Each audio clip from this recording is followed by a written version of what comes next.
Facts are becoming a rare thing in the media because often it is described as racist.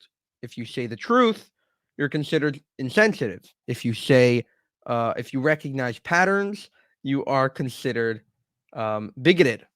And Shabbos Kestenbaum was recently in an interview with, Glenn Greenwald, definitely anti-Israel, definitely, I would say, anti-Semitic. And he asked him a question: why are the pro-Palestinian groups getting policed and not the Jewish groups? Why are the protests considered unlawful and not the pro-Israel rallies? And his response was perfect. So let's check it out. On that question of the double standard, your lawsuit doesn't just talk about Harvard, it talks about Ivy League schools in general. I've heard you in interviews and speeches talking about American academia, American academic institutions in general. So you're right. The students for Justice in Palestine were temporarily banned or suspended by Harvard, but at a lot of other schools around the country since October 7th, they were just shut down. Ron DeSantis, for example, ordered every Student for Justice in Palestine group shut down and banned from every campus. That's something Fire objected to. Columbia actually did the same. So in terms of the double standards, while there's all these bannings and suspensions of pro-Palestinian groups, are you aware of any pro-Israel group that has been suspended or disciplined or punished in any way on American campuses since October 7th?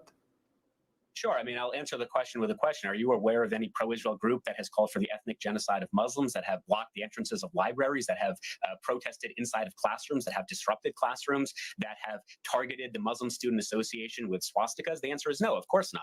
So in terms of the specifics, again, I'd rather focus on Harvard, but Ron DeSantis, for example, when he shut down Students for Justice in Palestine, he was citing a lawsuit that NJAC, the National Jewish Advocacy Center, I think that's the acronym, that they filed against Students for Justice in Palestine and a litany of other groups because they receive a lot of their funding from this dark outside money, including Qatar. And in the case of Code Pink, they actually get a lot of their money from the Chinese Communist Party. So I think that's what he was citing. In terms of Columbia, I think it's pretty obvious why Columbia shut down their Students for Justice in Palestine. And that's because a significant amount of their members took part in the occupation of Hamilton Hall. They took a maintenance worker hostage, they vandalized private property, and they refused to leave. So again, I'm all for using free speech and exercising your First Amendment rights, but not when it comes to vandalizing property, not when it comes to threatening or harming other students physically. And I'll just close by saying this. I'm in Pittsburgh today. I met with students at the University of Pittsburgh. As I was talking to the students, there was a university-wide alert saying that there was a physical assault against a Jewish student last night where anti-Semitic threats were being yelled at as well. This is the third physical assault against a Jewish student at the University of Pittsburgh this month alone. I mean, whether this was an African-American student, a Jewish student, an LGBTQ plus student, these threats can never be tolerated on our college campuses. But I guess just in terms of... All right. So that was a great answer. And people are calling Shabbos Kestenbaum the next Ben Shapiro because he's Jewish, he's very quick-witted, and he speaks incredibly fast.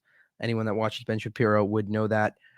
For more, subscribe to the channel. And if you want to help us make more of these videos, you can go to buymeacoffee.com/JewishUncensored.